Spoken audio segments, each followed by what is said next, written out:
C'est un retour que l'on attendait plus et pourtant, Laurent Blanc va bien retrouver un banc de touche en Ligue 1. Le champion du monde 98 a longtemps occupé le devant de l'affiche en France, prenant en main la destinée de l'équipe de France puis du Paris Saint-Germain.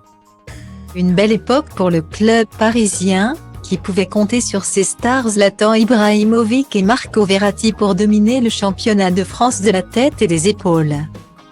Limogé en 2016, l'ancien sportif de 56 ans a eu du mal à retrouver un club après cette expérience intense et il a préféré passer plusieurs années sabbatiques avant de reprendre du service en 2020 en devenant entraîneur au Qatar. Une attente qui s'avère payante puisque Laurent Blanc va être intronisé aujourd'hui comme le nouvel entraîneur de l'Olympique lyonnais. Le club de Jean-Michel Aulas a décidé de virer son entraîneur actuel, Peter Bosz, et le remplacer par le natif d'Alès, Gare, et ce dernier devrait être accompagné de sa femme, Anne. Ensemble, les amoureux ont eu 3 garçons, David, Alex et Clément et si la mère de famille se montre très discrète, elle partage la vie du grand copain de Fabien Barthez depuis toujours. Les 2 tourtereaux sont nés en 1965, à 2 jours d'intervalle.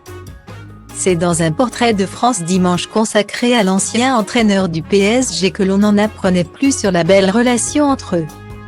Anne et Laurent se sont connus dans leur village des Cévennes, indiquaient nos confrères en 2010.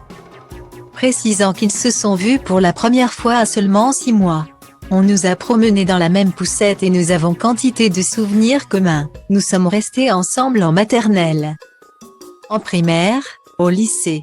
Pour nous séparer momentanément, il a fallu qu'elle entreprenne des études de droit et que moi je choisisse de devenir footballeur à Montpellier, avait raconté Laurent Blanc, qui a fini par retrouver la femme de sa vie à la fin de ses études. Aujourd'hui, tout va pour le mieux entre le nouvel entraîneur de l'OL et sa femme Anne. Certainement très heureuse de pouvoir revenir en France pour une aventure qui s'annonce palpitante à Lyon.